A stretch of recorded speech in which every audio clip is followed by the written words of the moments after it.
Okay, so this morning we're going to be looking at Lachenmann. So I started early today because I know this is going to be a bit of a time commitment. Lachenmann's music, as we'll see, takes a bit of time to appreciate fully. This is his second string quartet that we'll be looking at.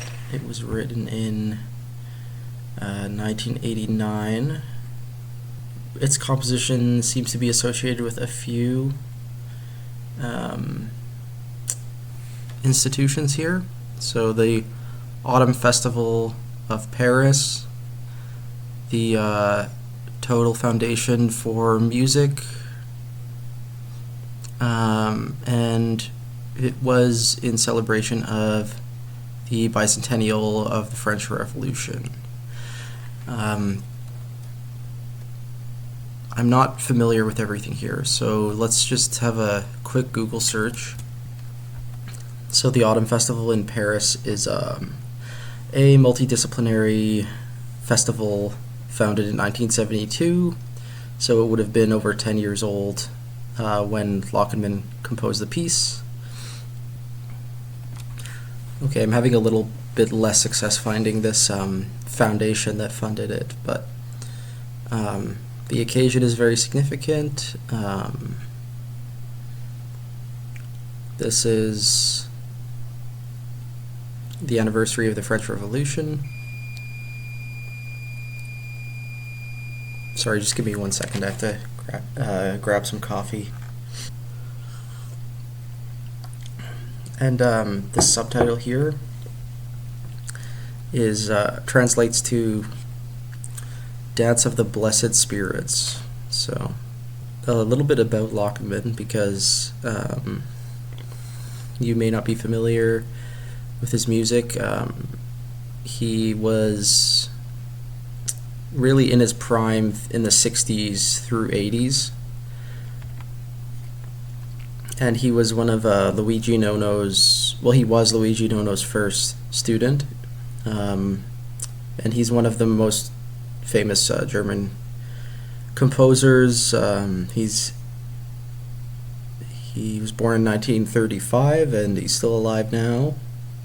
But basically, his whole thing was this term that he coined, musique concrète instrumentale, which is like instrumental or acoustic music, which takes advantage of all the possible sounds an instrument could make in the same way that you would make electronic music out of any sound. It's better described here, in which the sound events are chosen and organized so that the manner in which they are generated is at least as important as the resultant acoustic qualities themselves. So consequently, those qualities, timbre, volume, etc., do not produce sounds for their own sake, but describe or denote the concrete situation. So there's this idea of like prescriptive versus descriptive notation. Listening, you hear the conditions under which a sound or noise action is carried out. You hear the material energies involved and the resistance encountered. At the time, people described his music as brutal, and I don't see it that way necessarily.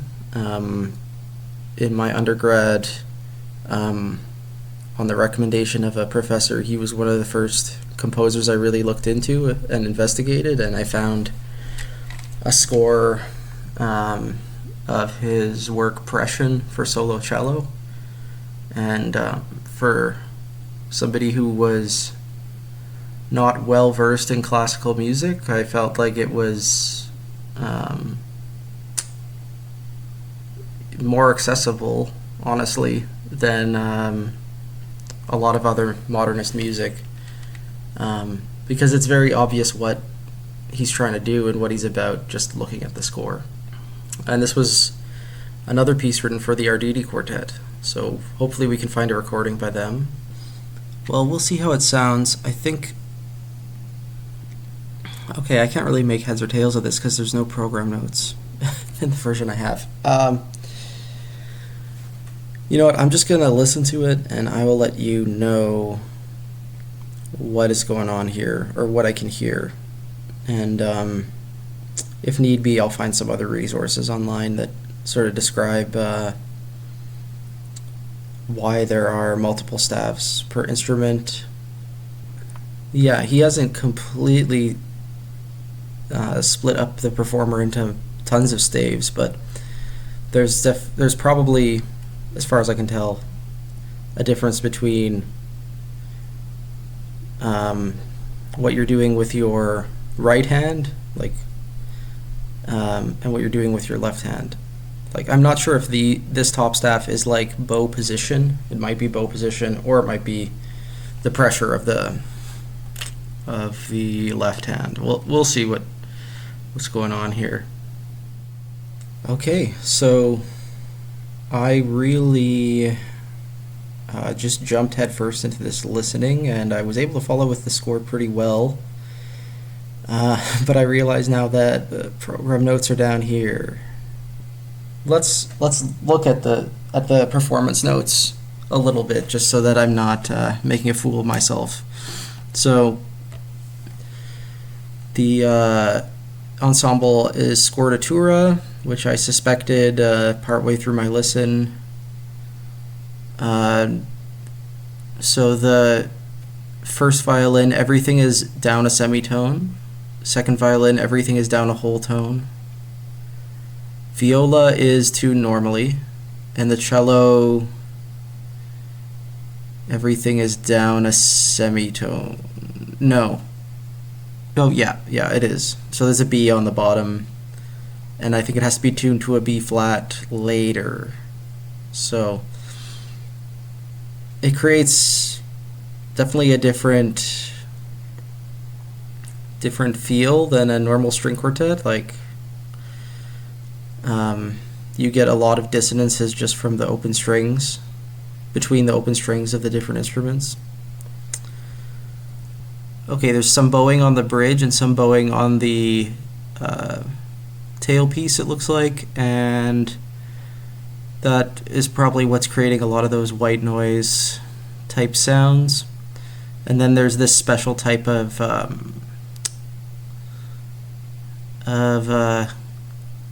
overpressure or maybe underpressure that comes later in the piece. Yeah, honestly, if this was in English, I'd be going through it in a lot more detail, but my thoughts on the piece, I found it really easy to follow, actually. The way that Lachenmann has the score laid out, it's like every page has a specific moment in the piece that is trying to communicate, and it's very clear on the page where things are going or where they are. It's at a super slow tempo most of the time, so some of these pages get upwards of like 2 minutes long. Interestingly, he has these 4 staves at the bottom reserved for like a condensed version of the score, so oftentimes I found myself just following that. Usually he uses the bottom 3 staves for like the pitches you should expect to hear, and then he uses the top staff for like unpitched sounds. I didn't find the top staff very useful when I was listening, but towards the end of the piece, he just stops writing the bottom 4 staves and the top stave. I guess the music becomes simple enough that he doesn't bother. So I'm assuming these staves are for his own reference. As for what I thought of the piece, it's a lot of very quiet sounds, obviously, and there's a lot of interesting moments over the course of its 26-minute runtime. This is a performance by the Jack Quartet that I was listening to, which was released in 2014. And yeah, whatever sort of bowing was going on to get these muted sounds indicated in the top staff, they were very predominant in the first third of the piece. You had a lot of like sort of white noise type things coming from different members of the ensemble, so like pitched differently depending on the instrument, and sort of like pitched noise, like slowly changing its filter cutoff kind of sounds, and this was periodically interrupted by like little more melodic fragment pitched things. I'll just scroll a little bit. Like the first one you hear is in the first violin here, this type of thing. These little like filigrees, sometimes with more than one member of the ensemble, kind of like emerge out of this high frequency noise. And then once that sort of evolves into this really fast playing and these harmonic glissandi, so there's these sections of like super contrapuntal, like just rapidly playing things, molto sol ponticello, of course. Yeah, once those moments started to come out of the texture, then the piece started making turns into other ideas. Like this idea started developing where you would get pitched sounds, but they would just be like 1 or 2 seconds of just like a little starting from niente, almost like a reversed sound, and those would kind of be peppered throughout the ensemble. That sort of evolved into like a pizzicato idea, and yeah, I found a lot of the moments that had more pitch in them were like the strumming pizzicato parts, and yeah, you don't get a lot of clear pitches until very far into the piece, and at that point in the piece he's really playing with silences a lot, and there's these very long dramatic silences which are very challenging for the listener. And then this overpressure idea which I was talking about,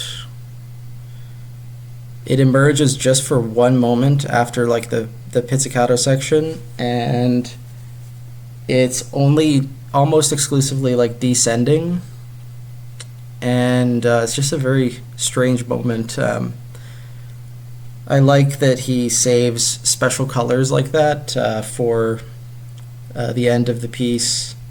He's very ambitious with his use of silences and sort of his use of, you could say, the frequency range of the ensemble. Like for most of the piece, it's all above 100 hertz, really.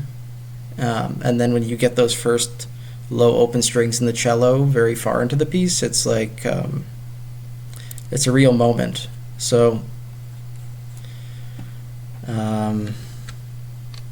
yeah, the sounds that the string quartet excel at making sort of shaped the piece, and I think that's kind of the point. We'll be listening to another one of his string quartets tomorrow. If you're able to get your hands on this manuscript, I would encourage it. And yeah, that's String Quartet number 2 by Lachenmann.